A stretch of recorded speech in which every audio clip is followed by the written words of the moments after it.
جی تو بچوں، یہ تو آپ سبھی جانتے ہیں کہ آمد و رفت کے جتنے ذرائع ہیں ان میں سب سے تیز رفتار جو ذریعہ ہے وہ ہوائی جہاز ہے. تو ہمارے آج کا جو مضمون ہے اس کا عنوان بھی ہوائی جہاز کا سفر ہے.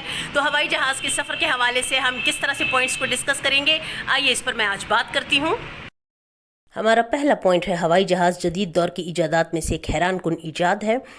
تو اس حوالے سے اگر ہم دیکھیں تو جدید زمانے کی جتنی جو ترقی ہے یا دنیا کو جو گلوبل ولیج بنانے میں مدد دی ہے تو وہ ہوائی جہاز ہی کی وجہ سے سب کچھ ممکن ہوا ہے.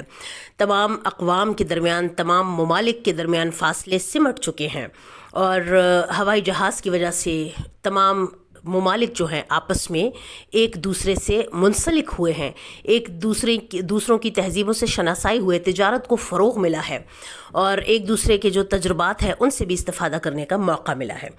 ہمارا دوسرا پوائنٹ ہے موجودہ تیزی کے زمانے میں اس کی اہمیت. تو آج کل اگر کسی کو جلد کہیں پہنچنا ہو، کسی دوسرے ملک جانا ہو، اپنے ملک کے اندر ہی کسی ایک شہر سے دوسرے شہر جانے کے لیے بھی بڑے بڑے شہروں کے درمیان فضائی رابطے ہوتے ہیں. تو ایک شہر سے دوسرے شہر تیزی سے جانے کے لیے ہوائی جہاز بہترین ہے. کسی بہت قریبی عزیز کا انتقال ہو جائے، کوئی بہت قریبی فیملی میں کا کوئی ممبر ہو، وہ بیمار ہو، تو ہوائی جہاز کے ذریعے فوراً پہنچا جا سکتا ہے. اسی طرح سے جو تجارت پیشہ لوگ ہیں، بڑے بڑے بزنس کرنے والے لوگ ہیں، وہ ایک ملک سے اپنے ملک سے دوسرے ملک جانے کے لیے ہوائی جہاز کے ذریعے بہت تیز رفتاری کے ساتھ وہاں پہنچ سکتے ہیں.